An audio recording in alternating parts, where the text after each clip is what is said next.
Are you saying you were supportive of it during those negotiations? Yeah. So you agreed with the Freedom Caucus on creating this tax rebate? Of course. You could say that Governor Katie Hobbs was against the $250 per child tax rebate for families before she was for it. She did sign the state budget providing the rebate, but last week, Freedom Caucus Republicans threatened to sue Hobbs if she took any credit for the rebate, maybe if she even said the word rebate. What is going on here? We're back with Hank Stephenson, founder of the Arizona Agenda, and Barrett Marson, Republican consultant and PR professional at Marson Media. So we do live in an era of divided government, but Senate Republicans went as far as including in the bill language a ban on Katie Hobbs using letters to take credit for this.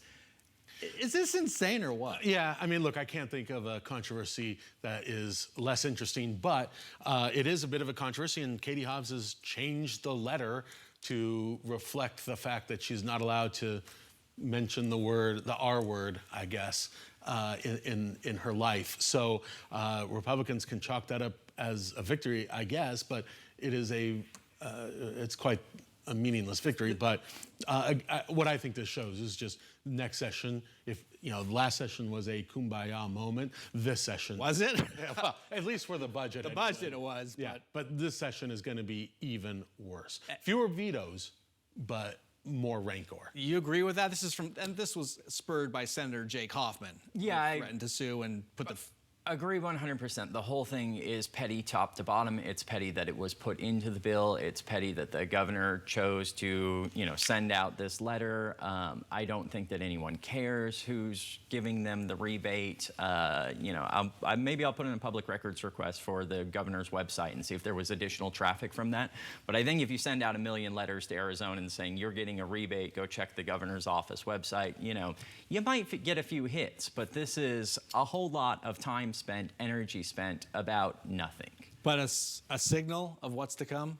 I mean, a signal of what's been happening.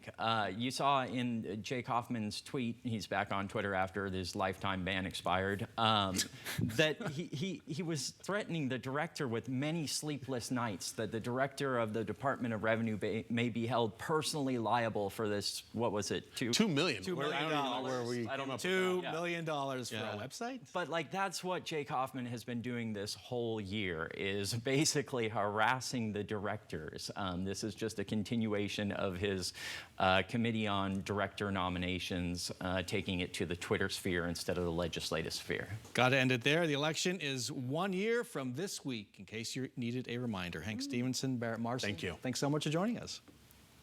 That's our show for this week. Thanks very much to all of our guests. Remember to cast your vote on Tuesday in your school district's bond and budget override elections. We'll see you back here next weekend for another